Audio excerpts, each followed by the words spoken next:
here in a field because I wanted to show you a really interesting plant that you may be seeing this time of year.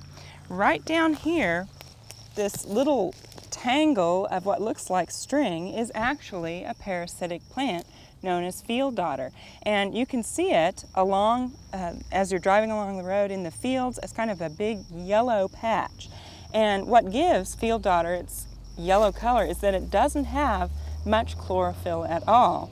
And so it has this very striking yellow color. In fact, it's kind of pretty when you see it from the road.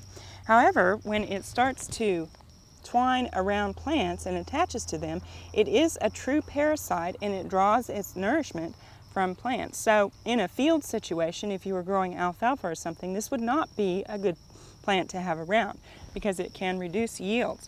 However, for the most part, we don't have problems with this in our gardens, except sometimes if you're close to a field or something, you might notice that you have this netting spreading in your garden. So I wanted to show you what it was so that you would know if you had field dodder starting to come into your garden. Now, as we look at the plant here, again, it is twining amongst all of these plants, and for the most part, it is not rooted to the soil. Now, the way field dodder works, it sprouts and it starts to grow, and the plant actually starts to twine until it hits a host, and then it crawls up the host as it grows and then spreads. Now, once the plant is attached to a host, usually the root will die because it basically doesn't provide any nourishment. It can provide for water uptake when the plant is young. Now, once it's up here, it kind of twines along in the upper story of our plants here, as you can see, and every place that it touches, it can attach to that plant.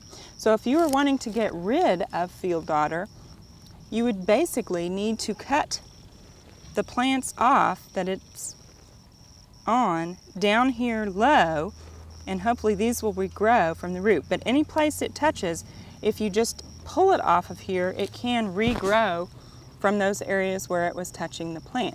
So to get rid of field dodder, you basically need to either pull up the host plant that it's on or cut it off below where the field dodder is. So that's why it's important if you garden close to a field area that you might watch for this.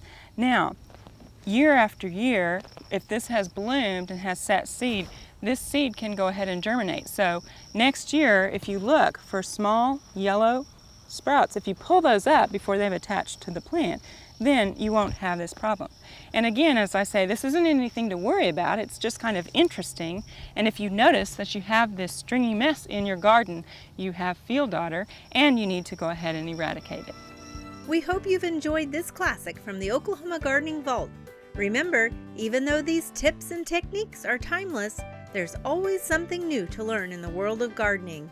By subscribing to both Oklahoma Gardening and OK Gardening Classics, you'll have access to a wealth of gardening knowledge, both classic and contemporary.